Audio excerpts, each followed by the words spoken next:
আসসালামু আলাইকুম রহমতুল্লাহ। আলহামদুলিল্লাহ, আপনারা কেমন আছেন? আমরা ভালো আছি, আল্লাহর কাছে শুকরিয়া। মাদের উদ্দেশ্যে বলছি এবং বাবার উদ্দেশ্যে বলছি, বাবা মা দুইজনের উদ্দেশ্যেও বলছি।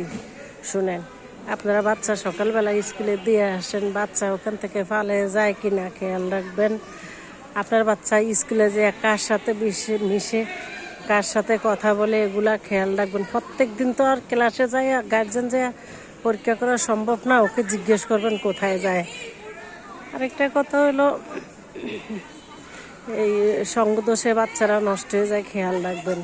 আপনারা স্টার জলসা বন্ধ করে দেন, জি বাংলা বন্ধ করে দেন, টিভি দেখা বন্ধ করে দেন, মোবাইল বেশি দেখা বন্ধ করে দেন, এবং কি ভালো কিছু দেখেন, খারাপ কিছু দেখেন না, বুঝছেন? আর তাছাড়া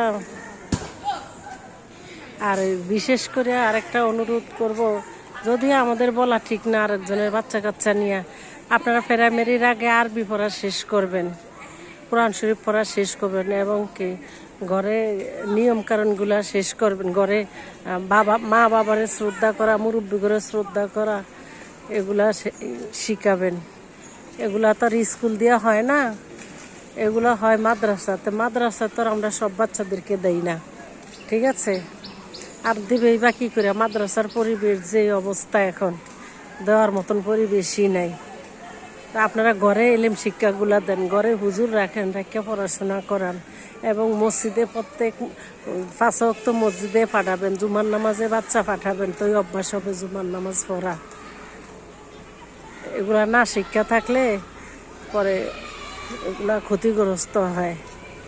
বাবা মারে দাম দিতে চায় না, মুরব্বী করে দাম দিতে চায় না, এগুলা শিক্ষা থাকতে হয়। আর আরেকটা কথা হলো,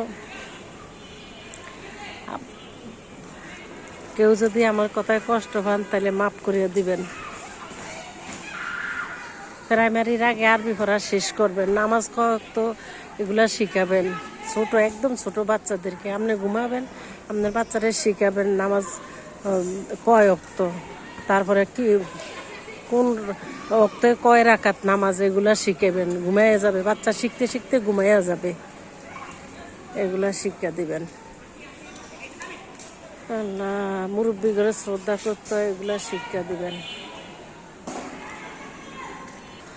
তারপরে হলো করবেন, আপনারা বাইরের খাবার একদম খাওয়াবেন না বাচ্চাদেরকে। বাইরের খাবার খেলে পেট অসুখ হয়, অনেক অসুখ বিসুখ হয়, জন্ডিস হয়, ভাইরাস হয়, এগুলার দিকে খেয়াল রাখবেন।